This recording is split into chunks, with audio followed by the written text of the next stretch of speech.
Hello friends, this is Eli from Mystic Circuits. Almost 2 years ago, we at Mystic Circuits planted a tree, and now our tree has grown some leaves, which is our new voltage sequencing expander for tree. Leaves enables all sorts of complex sequencing possibilities with multiple inputs and outputs, and the capability to daisy chain multiple expanders to a single host. Designed to complement our module tree, Leaves uses the open-source Turing Machine Expansion protocol, which allows it to attach just as easily to a classic Turing machine, our older module Vert, and any other Turing machine clones such as the grayscale permutation. Leaves are buffered at the expansion port to avoid voltage droop when many leaves are connected together, and also to ensure that each expander behaves the same when alone or when daisy-chained to many other units. The first of several expanders in development for tree, Leaves is our first attempt to grow tree from a sequential switch to the basis of a modular sequencing environment. As you can see, both Leaves and tree now come with our attractive purple and silver panels and boast matching LEDs across the entire range. Leaves really shines when used in multiples, either with multiple leaves driven by the same tree, or with multiple trees driving their own set of leaves. Built with modular patching in mind, each expander has 4 outputs, and each output has its own transpose input. As you can see, the range of sliders that each output responds to are denoted with these silver blobs, each connected to their own respective output. The first 4 sliders go to the first output, the middle 4 sliders go to the second output, the bottom 4 sliders go to the third output, and all 8 sliders go to the last output. Now, it might not be immediately apparent why this is useful, so let's show an example of Leaves in action to drive the point home. So here we have a Leaves patched up as a simple 8-step voltage sequence being quantized by our ornaments and crimes and then played by a mutable instruments Platts in FM mode. We're using a second Leaves to trigger the Platts. If we want to turn a certain step on, we just turn the slider up for that step. And you can hear this activates some of the notes. We're hearing an 8-step sequence that's just repeating. Nothing too special about that. Now, there's no real movement in this sequence except for the pitch. If we wanted to change that, I could, for example, plug the first output of Leaves into our harmonics input for Platts, which controls the FM operator, the FM modulator pitch, right? So you can hear those first 4 steps sound a little bit different than the bottom 4 steps, right? And if we change the sliders in these first 4 steps, it changes not only the pitch sequence, but also that modulation sequence as well. So we can do this with the other 2 modulation inputs on Platts and get something a little bit more interesting going on.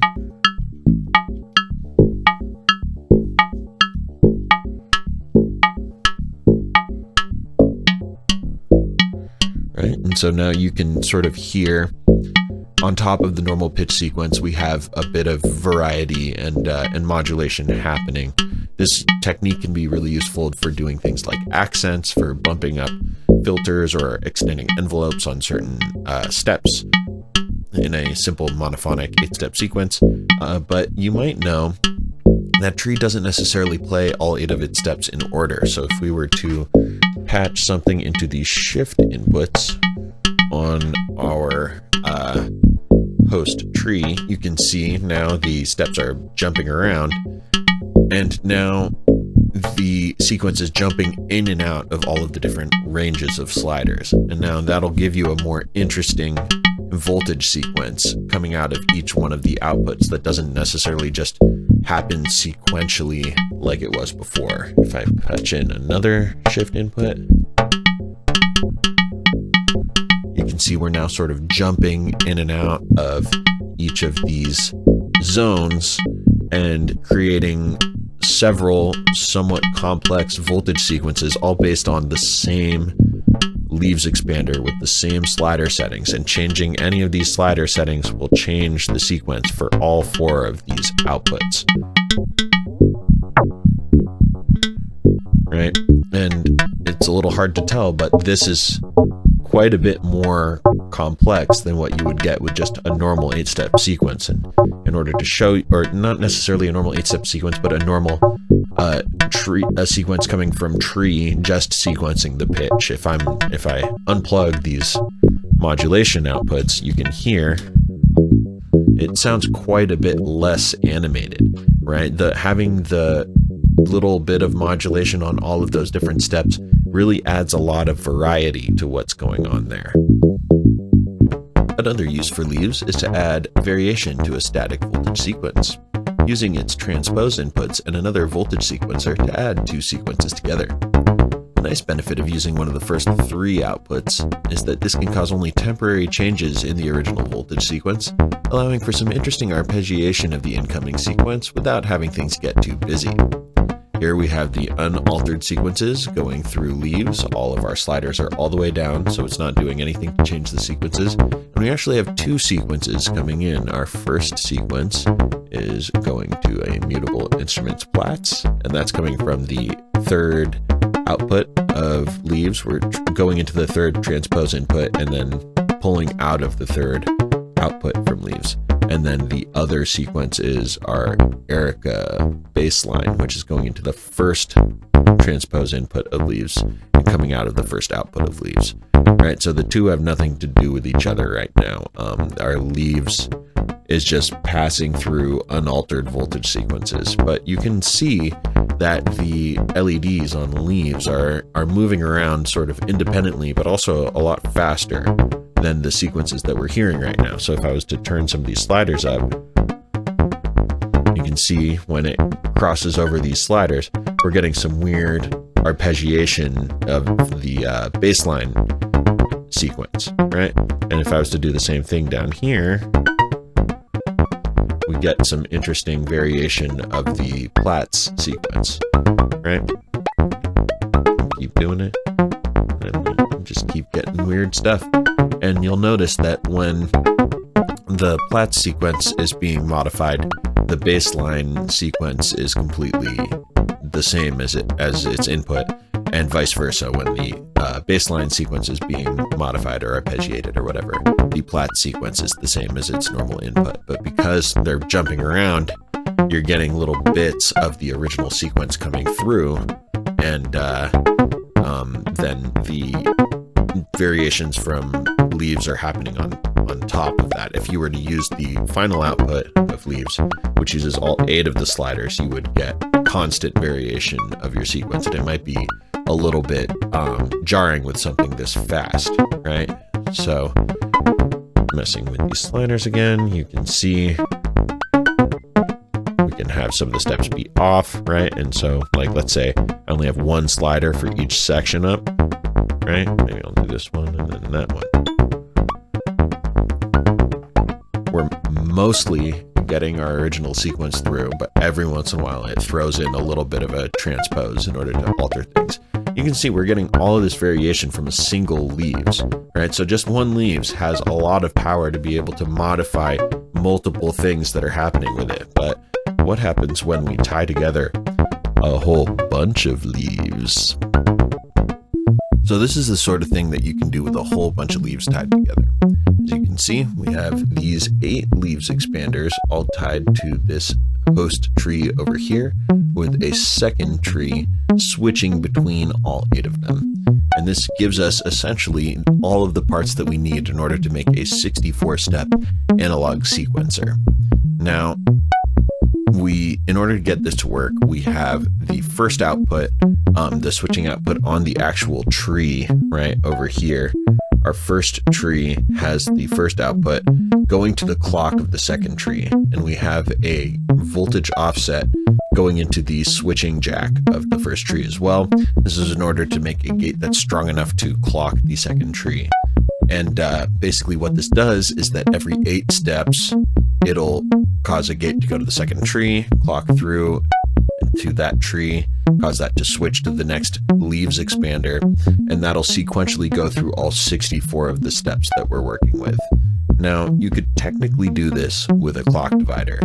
Basically, you use your clock divider, you divide your original clock by 8, you send out an 8 times as slow clock to your second tree, and that will also sequentially go through all 64 of the steps. But what you can't do with a clock divider is have the shift inputs of the two trees influence the way that the sequence works, right? So now, if I was to plug a gate sequence into our first tree and then sort of use that, the knowledge that whenever we hit step 1, the second tree is going to advance, now we can see the ways in which the complexity sort of adds up.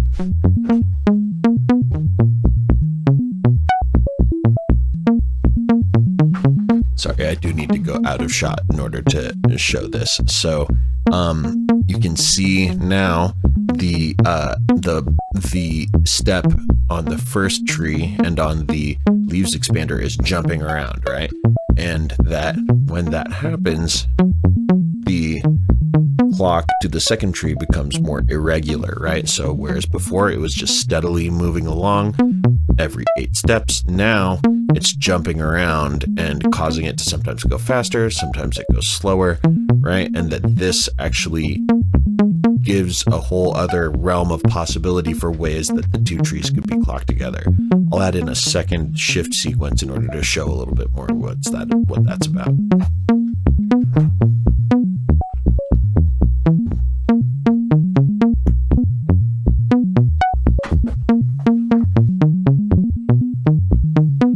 So now you can see the order of the steps of our sequence is quite chaotic, and that this means our second tree is also rather chaotic, right? Sometimes it goes pretty fast, sometimes it takes almost the entire 8 steps to move along. And this shows you, for example, if you were using a clock divider like we talked about before, it would still just be advancing every 8 steps, right? And this is the sort of complexity that's able to be achieved by cross-patching and by hosting multiple leaves with a single tree, or by cross-patching between multiple trees and multiple leaves. As mentioned before, Leaves works with the entire range of Turing Machine hosts. Here I have a music thing modular Turing Machine Mark II module that started all of this. I have a grayscale permutation, a module that is heavily influenced by the Turing Machine, and I have my older module, the Vert, which also drives Turing Machine Expanders. As you can see, all 3 of them are driven behind the panel, driving their own leaves using a 16-pin IDC cable. And I will give details on how to connect each of these modules to leaves after this demonstration. So each one of these host modules differs significantly from tree because more than one step can be on at a time. Leaves, you can send it a clock, or you send it some shift gates. It can mangle the sort of the order of the steps, but you're only ever getting one step on at a time. With all 3 of these modules, you can see more than one of these LED sliders is on at once, and that actually adds together the value of all of these sliders. So when hooked up to tree, leaves responds to different sections of those 8-step sequences distributed across all 4 of the steps. When driven by a Turing machine or a Vert, each output gives a completely different sequence, with different sequence values being set by the combination of steps that are on and off. So in this patch, I have a music thing, a Turing Machine Mark II driving leaves with a 16-step sequence. It is repeating and locked, which basically just means that it's playing the same thing over and over again. The Turing machine has randomization built in, so our first Turing machine is clocking the permutation, which is allowing some randomness through. It's unlocked. But each output of our leaves expander that's hooked up to the Turing machine itself has a different oscillator plugged into it. So each one is driving a different oscillator on our qubit cord. So if I change, for example, this one, I'm changing one of those sequences while the other 3 are staying more or less the same. The last output actually reacts to all 8 sliders, and sometimes the slider interacts with more than one output, so you're getting kind of a weird like nonlinear way to interact with your sequence, right? But once you leave those sliders alone, they stay the same.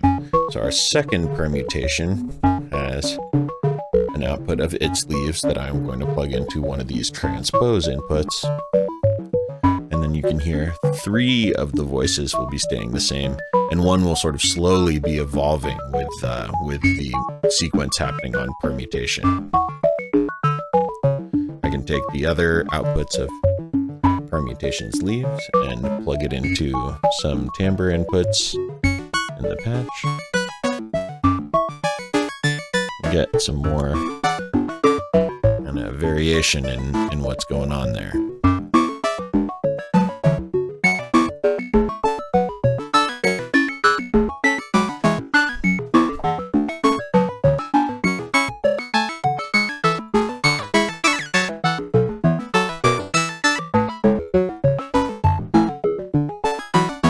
So this will give you a nice kind of orderly, bouncy sort of thing.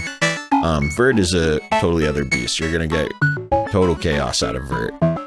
For those that don't know, Vert is an analog to digital converter. It's 8 bits, and each bit is sent out as a separate gate stream, right? So when driving a leaves, each of those gate streams is sent through a slider, and then you're able to mix all of those gates, bits, whatever you want to call them, using the slider value in order to mix in or out those bits. So each bit is going to behave differently, unlike the Turing machine where they're all sort of like rotating through a sequence.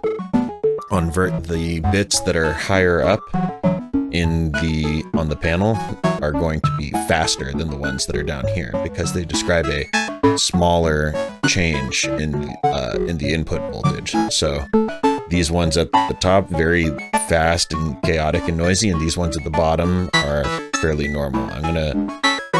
I'm actually using the Vert to clock some drums off screen, and I also have it clocking a Platts off screen as well, which I'm going to mix in. And here it has nothing going on with the pitch.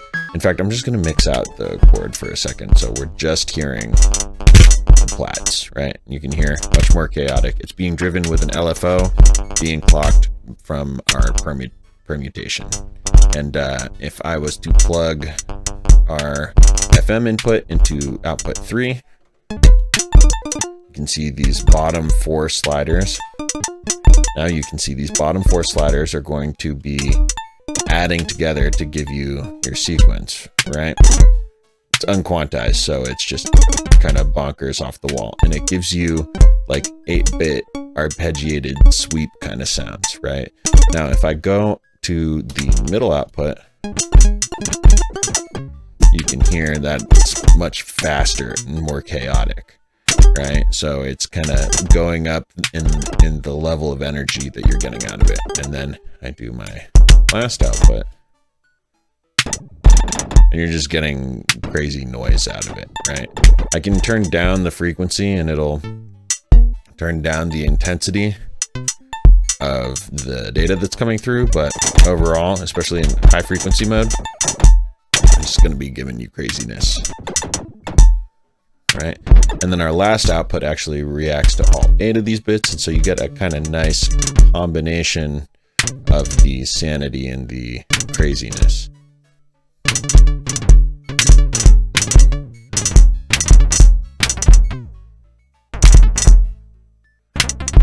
And of course, the most fun happens when you take these other outputs and you plug them into other things. So we'll go ahead and plug this into harmony, and then we'll take the other output, we'll plug it into the model, and get all the craziness your heart desires out of this patch.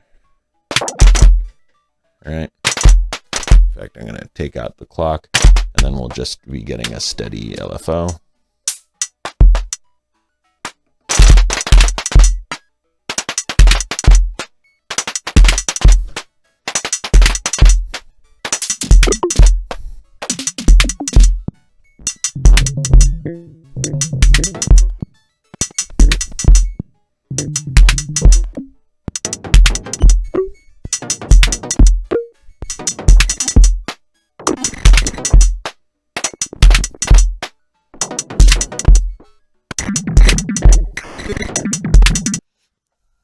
All right, so this is the part of the video where we show you how to connect your Leaves expander to different modules.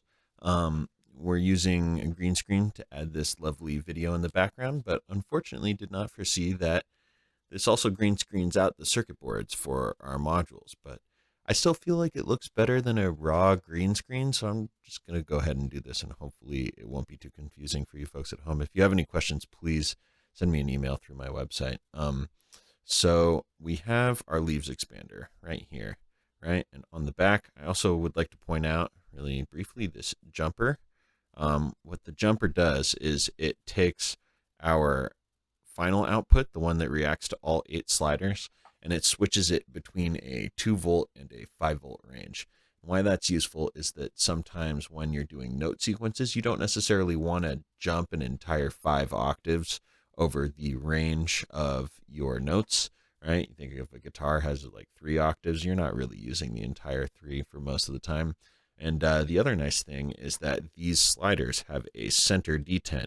So when you're using this with tree, which is only using 1 slider at a time, it's nice to know that at the detent is an octave up, all the way up is 2 octaves up, right? So with a 5-volt range, it's a little bit different. Another thing is that when you're using either the Turing machine permutation or vert, where multiple steps can be on at a time, but all those steps are adding together, at that final output, when you're adding all 8 steps together, it can really easily add up into a value that is outside of the range of your modular, right? So if you have 8 steps that are all adding like 1.5 to 2 volts, which doesn't seem like a lot, that can go up towards 12 or 16 volts, right? So switching it to the 2-volt range sometimes makes it a little bit easier to get usable sequences out of that last output. So as you can see here towards the top, we have these 2 expansion headers. These headers are duplicates of each other. So if we plug a host into one of them, the same expansion data will be sent to the second header. So that allows us to really easily daisy chain multiple leaves, daisy chain other Turing Machine expanders, and just generally keep the process going in a way that doesn't require any special cables or anything like that. Although speaking of special cables, I did actually change the cable structure for a couple of reasons. This is a normal 16-pin IDC cable. It's rainbow instead of gray in order to hopefully impress upon you that this cable is not a power cable. You do not want to use this to plug your Leaves expander or any other Turing Machine expanders into your power supply. That would most likely break the module. I may or may not have put some protection circuitry in there. Let's not find out, shall we? So this cable, not a power cable.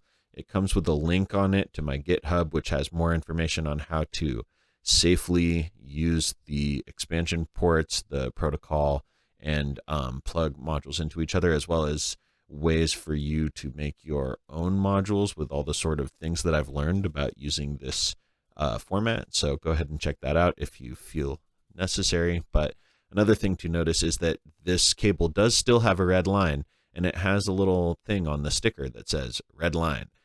Just in case it's confusing. I know that there's technically a red line in the middle, but I figure that, probably isn't going to be too bad to figure out.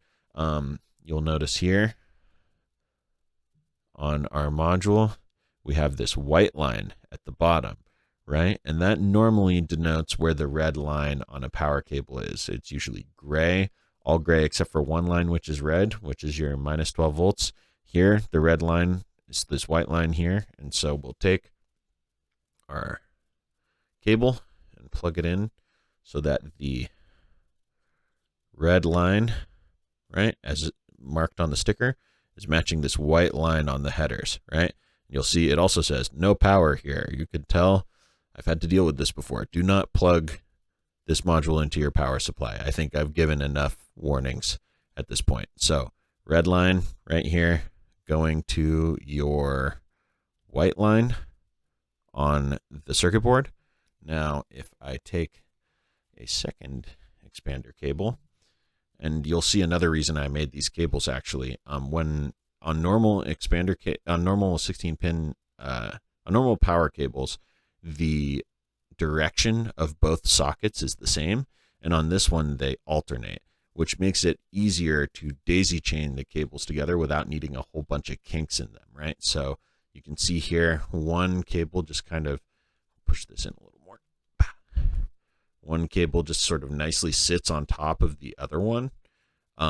In the other case, they were both heading in opposite directions, and it made it just a huge pain in the butt, especially to deal with a couple of different expanders. So now if I plug this into a second leaves, you can see when I put them together, there's just like one little kink in the cable, right? You can even sort of fold it so that it sits nicely. Before, it would need two kinks in order to do that, and that I felt it just, trust me, it was cumbersome. So this is how you can connect two leaves expanders together.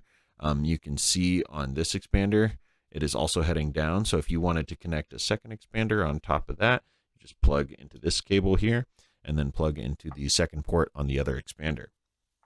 Now, if we were to plug into one of our host modules, such as tree, which I have over here, we have our tree, right?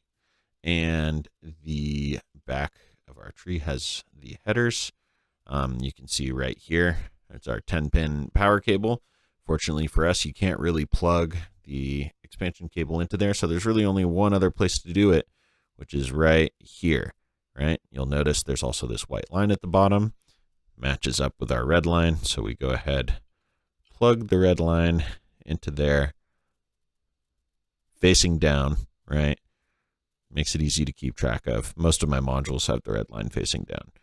But here, a little hard to see, but there is a white line at the bottom of that header. It matches the red line, right? Next, we will do the vert, since it's very similar. Power cable up here, again, 10-pin ADC. Then we have our 16-pin. I don't know why I said that, but we have our 16-pin header right here. It has a white line at the bottom, which denotes where the red line of our cable goes. And now if I plug the cable in, you can see the red line matches. Come on, focus. Focus, you can do it. There we go. The red line matches where the white line on the circuit board is, right? Oh, and look, it says no power. See? White line on the 16-pin header. Red line on the cable. Fantastic. All right. Let's take a look at the grayscale permutation. Now, I only have the 60 HP version, but I imagine it's pretty similar on the others. We have our 10-pin power down at the bottom, and then we have our 16-pin expansion port up at the top, and you'll see, even though it's a little blurry, there's this white line right here. Yeah. Okay.